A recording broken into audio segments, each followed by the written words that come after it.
శ్రోతలకు నమస్కారం. ఈ మా ఆనంద జీవితం అను కార్యక్రమంనకు స్వాగతం.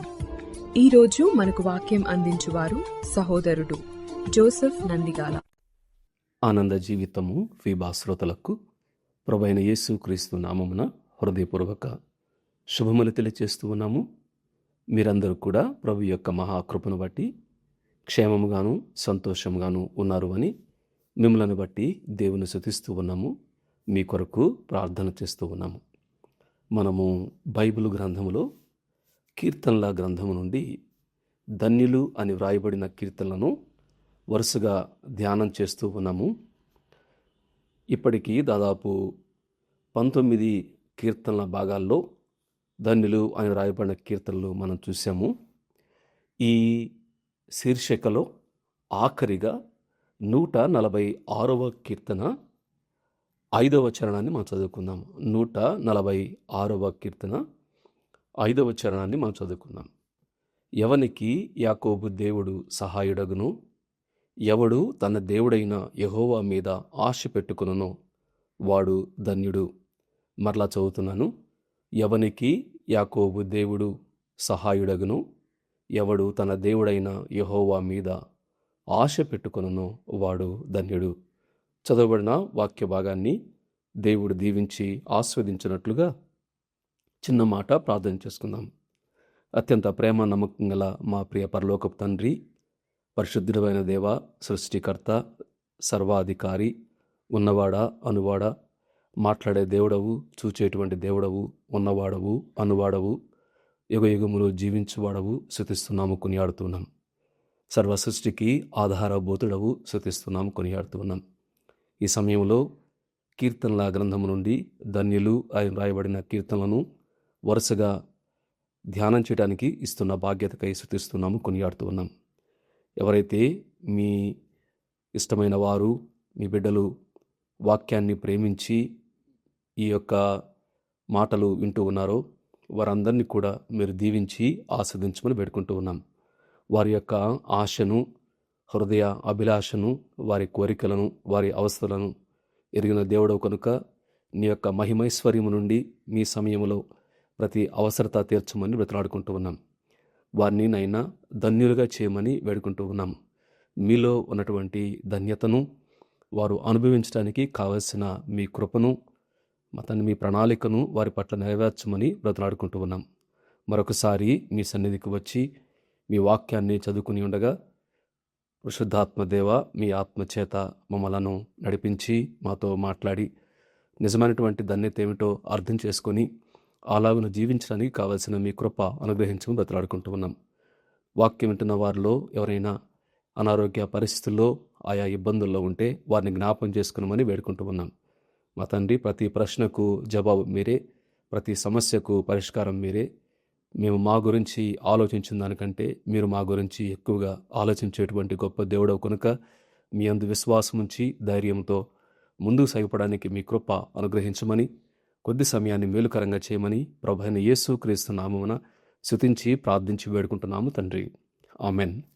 ప్రియులారా, మనము దాదాపు కీర్తనలలో 25 సార్లు ధన్యులు అని వ్రాయబట్టం మనకి ఉంటుంది. అందులో 20 కీర్తనలలో 25 సార్లు ఉంటుంది. దాదాపు 19 కీర్తనలు మనము వరుసగా ధ్యానం చేశాము. ఇందులో ఆఖరిగా 146వ కీర్తన 5వ చరణంలో మనకు ఈ ధన్యత కనపడుతూ ఉంటుంది. మొదటి కీర్తనలో ఎవరు ధన్యులు అంటే యెహోవా ధర్మశాస్త్రమునందు ఆనందించేవారు, ధ్యానించేవారు ధన్యులు అనే మాట మనకుంది. అలా వరుసగా మనం చూస్తున్నాము. ఎవరికి ఈ దేవుడుగా గల జనులు, యెహోవా తమకు దేవుడుగా గల జనులు ధన్యులు అని, ఆయన ఆజ్ఞలయందు అధికంగా ఆనందించేవారు ధన్యులు అని, అతిక్రమంలో దాచిపెట్టకుండా వాటిని ఒప్పుకునేవారు ధన్యులు అని, ఈ విధంగా అనేక విషయాలు మనము ధ్యానము చేశాము. ప్రాముఖ్యంగా ఎవరు ధన్యులు, వారి ధన్యత ఏమిటో మనము అర్థం చేసుకోవడానికి ప్రయత్నం చేస్తూ ఉన్నాం. ఆఖరిగా ఈ 146వ కీర్తన 5వ చరణంలో ఇక్కడ ఎవరు ధన్యులు, వారి ధన్యత ఏమిటో వ్రాయబడింది. 5వ చరణంలో ఎవనికి యాకోబు దేవుడు సహాయుడగును, ఎవడు తన దేవుడైన యెహోవా మీద ఆశ పెట్టుకొనునో వాడు ధన్యుడు అనే మాట. దేవునికి స్తోత్రము. తన దేవుడైన యెహోవా మీద ఆశ పెట్టుకోవాలి. ఎవనికి యాకోబు దేవుడు సహాయుడగునో. ఎవరు ధన్యులు అంటే ఎవరు నమ్ముకున్నటువంటి దేవుని మీద ఆశ పెట్టుకొనుట అంటే ఆధారపడుట, విశ్వాసముంచుట, నమ్ముట, ఆయన సమయం కొరకు, ఆయన సహాయం కొరకు ఎదురు చూచుట. ఈ విధంగా ఆయన మాట మీద, ఆయన మీద తృష్ణ, వాంఛ, కోరిక, ఆశ, బలమైనటువంటి కోరిక, ఈ విధంగా దేవుని మీద ఆశ పెట్టుకుంటాం. ఎందుకు? ఆయనే సహాయం చేస్తాడు. ఎవరు ఆశ పెట్టుకుంటారో, ఎవరికి దేవుడు సహాయం చేస్తాడో వారు ధన్యులు అనే మాట వ్రాయబడి ఉంది. అయితే ఈ కీర్తన యొక్క మనము కీర్తన భాగంలో నుండి, అంటే సాధారణంగా మనము ఆ వచనాన్ని, ధన్యులు అనే వచనాన్ని తీసుకుని ఆ కీర్తన అంతటి కోణంలో ఆ ధన్యతను అర్థం చేసుకోవడానికి ప్రయత్నం చేస్తూ ఉన్నాం. అట్లానే ఈ 146వ కీర్తనలో కూడా ఈ ధన్యత యొక్క శ్రేష్టత, ఈ ధన్యత యొక్క ప్రాముఖ్యత అర్థం కావడానికి ఆ కీర్తన అంతటిని కానీ మనం చూస్తే మనకు కొంతవరకు అర్థమవుతుంది. ఈ 146వ కీర్తన నుండి 150వ కీర్తన వరకు వీటిని యెహోవాను స్తుతించుడి అనే ప్రారంభము, అలానే ముగింపు ఉంటుంది. కాబట్టి వీటిని హల్లెలూయా కీర్తనలు అంటారు. అక్కడ హల్లెలూయా అంటే దేవుడైన యెహోవాను స్తుతించుడి, దేవుణ్ణి స్తుతించుడి అనేటువంటి అర్థం వచ్చేటువంటి మాట. ఈ 146 నుంచి 150 ఈ 5 కీర్తనలు కూడా యెహోవాను స్తుతించుడి అనే వాక్యంతో ప్రారంభమవుతుంది. ముగింపు కూడా యెహోవాను స్తుతించుడి అనే మాట ఉంటుంది. కాబట్టి ప్రాముఖ్యంగా వీటిని స్తుతి కీర్తనలు అంటారు. కీర్తనాకారుడు ప్రారంభంలో రకరకాల అనుభవాలు వాటిని జ్ఞాపం చేసుకొని ఇవి క్రోడీకరించినప్పుడు, ఇవి సేకరించినప్పుడు, వాటి గ్రూప్స్గా చేసేటప్పుడు ఈ చక్కగా ముగింపులో దేవుని స్తుతి ఎక్కడ ప్రారంభించబడిన, కష్టమైన, నష్టమైన, ఇరుకైన, ఇబ్బందైనా, రకరకాల పరిస్థితులైనా, ఎక్కడ మానవ జీవితం ప్రారంభించినప్పటికీ కూడా, రకరకాల అనుభవాలు గుండా వెళుతున్నప్పటికీ కూడా అంతిమంగా చాలా ప్రాముఖ్యమైనది ఏమిటంటే దేవుణ్ణి స్తుతించటం.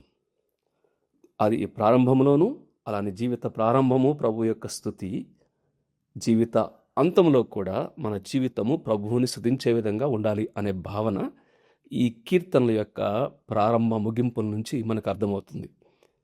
మనం నేర్చుకోవాల్సిన పాఠం ఏంటంటే బైబిల్ గ్రంథంలో స్తుతించుట అనేది మంచిది అన్నాడు. ఈ 147వ కీర్తనలో కూడా యెహోవాను స్తుతించుడి, మన దేవుని స్తోత్రగానం చేయుట మంచిది అన్నాడు. అది మనోహరము, స్తోత్రము చేయుట ఒప్పిదము అనే మాట ఉపయోగించాడు. కాబట్టి దేవుని స్తుతించటము అనేది అది మంచిది, అది మనోహరము, అది ఒప్పిదము, అది శోభస్కరము అన్నాడు. యథార్థవంతులు వారు దేవుని స్తుతించటము శోభస్కరము అనేటువంటి మాట కూడా మనకు బైబిల్ గ్రంథంలో ఉంది. కాబట్టి దేవుడు మన ద్వారా తను స్తుతింపబడాలి, కీర్తించబడాలి, కొనియాడబడాలి, పూజింపబడాలి. అది కూడా ఏదో బలవంతంగా కాదు, కానీ ఆయన ఎవరో, ఆయన క్రియలు, ఆయన మాటలు, ఆయన యొక్క విధానాన్ని అర్థం చేసుకుని హృదయపూర్వకంగా విరిగి నలిగిన హృదయాలతో, ఆ కృతజ్ఞత భావంతో ఆయన ఘనపరచాలి అనేటువంటి దేవుడు కోరుకుంటూ ఉన్నాడు అనేది. కాబట్టి ఈ ఎందుకు ఇక్కడ ధన్యత అని మధ్యలో వ్రాయబడింది అంటే, ఈ స్తుతి కీర్తనలో భాగంగా ఆయన మన నోట స్తుతిని ఉంచుతాడు.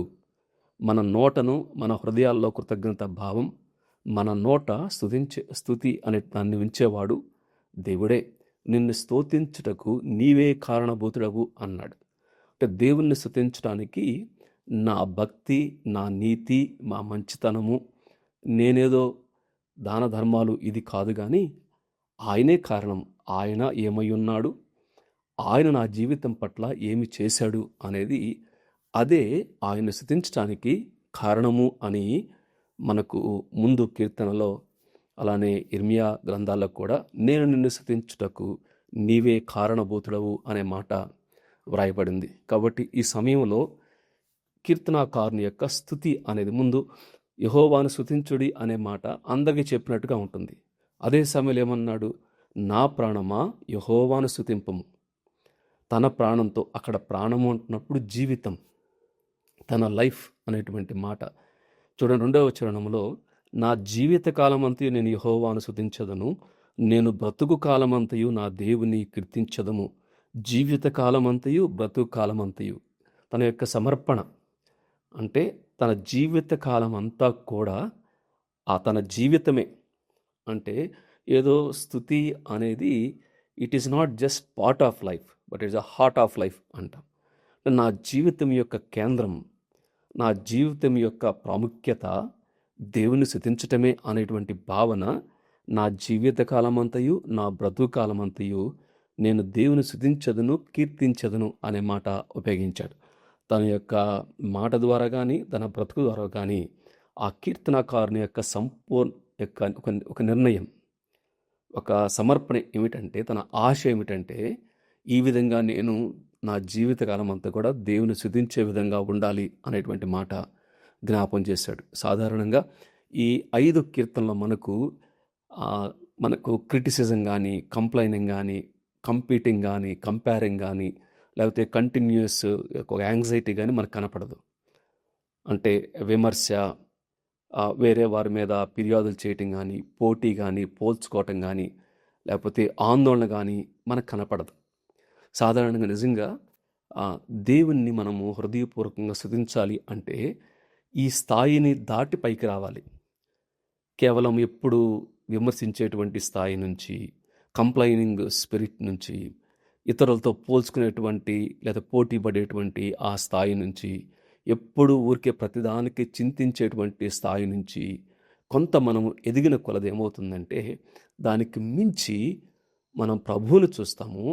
ఆయన ఏమై ఉన్నాడో జ్ఞాపం చేసుకొని, ఇవి లేవు అని కాదు కానీ, మనకు కష్టాలు లేవని కాదు కానీ, ఆ స్థాయిని మించి ప్రభువును చూసినప్పుడు ఏమవుతుందంటే, మనము జీవితకాలం అంతయు బ్రతుకు కాలం అంతయు కూడా దేవుణ్ణి స్తుతిస్తూ ఉంటాము అనే మాట జ్ఞాపం చేసుకోవాలి. కాబట్టి మొట్టమొదట ఈ కీర్తన భాగంలో స్తుతించుట, దేవుని స్తుతించుట అనేది గుర్తుపెట్టుకోనండి. అది మంచిది, అది మనోహరము, అది ఒప్పిదము, అది శోభస్కరము. మనం స్తుతించడానికి ఆయనే కారణభూతుడు.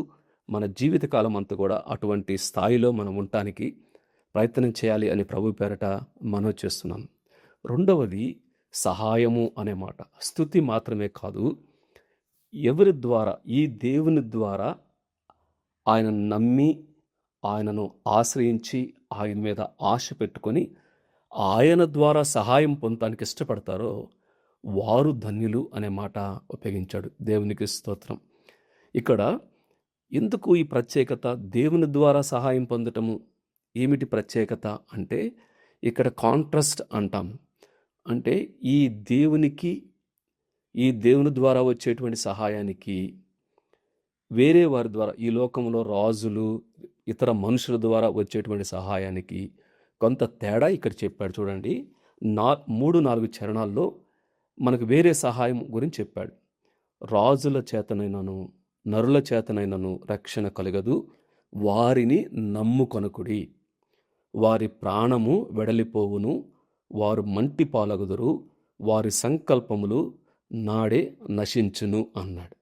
ఇక్కడ 3-4 చరణాల్లో యాకోబు దేవుడు నిజమైనటువంటి దేవుణ్ణి కాకుండా ఈ లోకంలో రాజులు, నరులు, అంటే ఆదాము స్వభావం గలటువంటి రక్తమాంసమైనటువంటి నరులందరి గురించి మాట్లాడుతున్నాడు. నరుల చేత ఒకటి రక్షణ కలగదు, వారి ద్వారా సమస్యకు పరిష్కారం దొరకదు, వారి ద్వారా విడుదల కలగదు, వారు పైకి లేవనెత్తలేరు, వారు ఆదరించలేరు, వారు మార్గాన్ని మార్చలేరు, వారు దయ చూపించలేరు, వారు గొప్ప కార్యాలు, అద్భుత కార్యాలు ఏమీ చేయలేరు.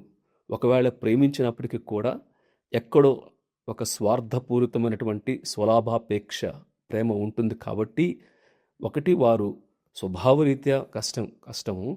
రెండవది ఏమన్నాడు అంటే, వారు సంకల్పములు నాడే నశించును, ఎందుకంటే వారే మంటి పాలవుతారు.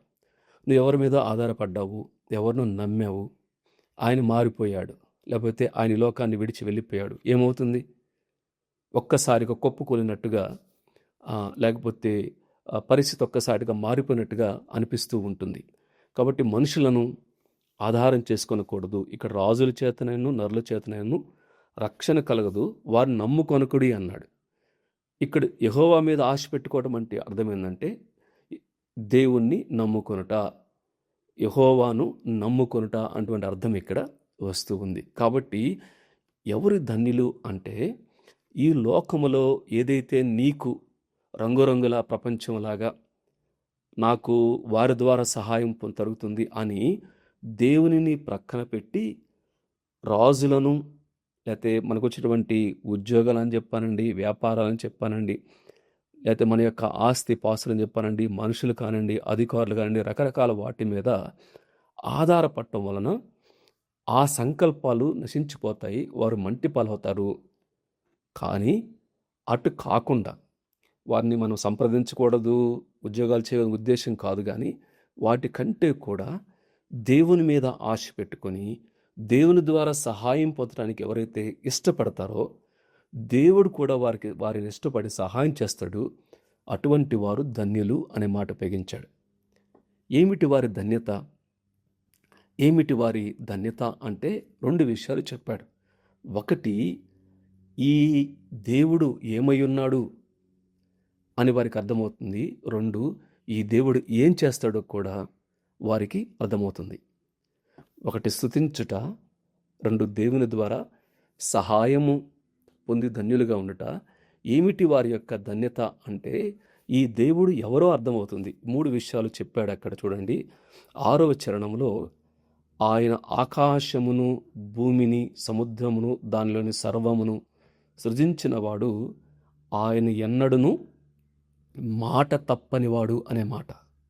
ఎంత శ్రేష్టమైన మాట అండి! ఇది నమ్మటానికే మనకు చాలా ఆశ్చర్యం. ఎవరైతే ముందు రాజులు నరులు ఉన్నారో వారు ఎవరు కూడా లేనిది ఉన్నట్టుగా చేయలేరు. ఈ దేవుడు ఆకాశాన్ని, భూమిని, సముద్రమును, అందులోని సర్వమును సృజించిన వాడు, సృష్టికర్త, శూన్యములో నుండి సమస్తమును కలుగజేయవాడు, అద్భుతములు ఆశ్చర్యకార్యములు చేయవాడు. కేవలము సృష్టిలో మాత్రమే కాదు, నా జీవితంలో కూడా ఆయన సృష్టించగలడు. బైబిల్ గ్రంథంలో అబ్రహాము, శారా అనేటువంటి కుటుంబంలో వారి యొక్క గర్భము ఉడికిపోయినప్పటికీ కూడా ఆయన సజీవులను మృతులుగా పిలిచేవాడు, మృతులను సజీవులుగా లేపగలిగినటువంటి దేవుడు ఆ యొక్క ఉడికిపోయినటువంటి గర్భము నుండి కూడా ఏ విధంగా వారికి బిడ్డను దయచేశాడో ఆ విధంగా ఇంకా మనకు శూన్యము, ఇంకా ఏమీ లేదు అనుకున్న పరిస్థితుల నుంచి కూడా ఆయన సృష్టికర్త నూతనతనాన్ని తీసుకురాగలడు అనే విషయం మనకు అర్థమవుతుంది. రెండోది ఏమన్నాడు అంటే మాట తప్పనివాడు అన్నాడు. 6వ చరణంలో ఆయన ఎన్నడును మాట తప్పనివాడు. ఈ లోకంలో చెప్పేటువంటి నేను కానీ, వినేవాడు మీరు కానీ, లేకపోతే రాజులు కానీ, అధికారులు కానీ మాట నిలబెట్టుకోవడం చాలా కష్టం అండి. ఇది సవాలుతో కూడినటువంటి విషయం. అయితే ఈ దేవుడు ఎన్నడెన్నడను మాట తప్పనివాడు, వాగ్దానం ఇచ్చి నెరవేర్చేవాడు. ఒక్కసారి ఆయన మాట్లాడితే ఆ మాట మరల తిరిగి వెనక్కి తీసుకునేటువంటి వాడు కాదు. ఇది రెండవది. మూడవది ఏమన్నాడు అంటే 10వ చరణంలో యెహోవా నిరంతరము యేలును, సియోను నీ దేవుడు తరములన్నిటను రాజ్యము చేయును. ఇక్కడ చెప్పినటువంటి రాజులు నరులు వీళ్ళందరూ కూడా వాళ్ళు వెడలిపోతారు, మంటి పాలవుతారు, వారి సంకల్పం నశించిపోతే అన్నాడు. కానీ ఈ దేవుడు నిరంతరము ఏలేవాడు, తరములన్నిటను రాజ్యం చేస్తాడు. మన పితరుల తరం, మన తరం, మన తర్వాత తరం కూడా ఈ దేవుడు ఉంటాడు. ఈయన సజీవుడు, ఆయనకు ఆది అంతములు లేనివాడు అనేటువంటి నిరంతరము జీవించేటువంటి వాడు. ఏమిటి వీరి యొక్క ధన్యత? ఎందుకు ఈ దేవుని మీద ఆశ పెట్టుకొని సహాయం పొందేవారు ధన్యుడు అంటే ఈ దేవుడు సృష్టికర్త, మాట తప్పనివాడు, నిరంతరము ఉండేటువంటి వాడు అనేది. అయితే మరి నీకు నాకు ఏం చేస్తాడు అంటే చాలా ప్రాముఖ్యంగా ఇక్కడ కొన్ని లక్షణాలు చెప్పబడ్డాయి. దాదాపు సుమారు ఈ వాక్య భాగంలో 11 సార్లు యెహోవా యెహోవా యెహోవా అనే మాట ఉంటూ ఉంది. 8, 9 చరణాల్లో ఆయన చేసేటువంటి గొప్ప కనికరం, గొప్ప మేలు, గొప్ప ఉపకారం ఉంది చూడండి.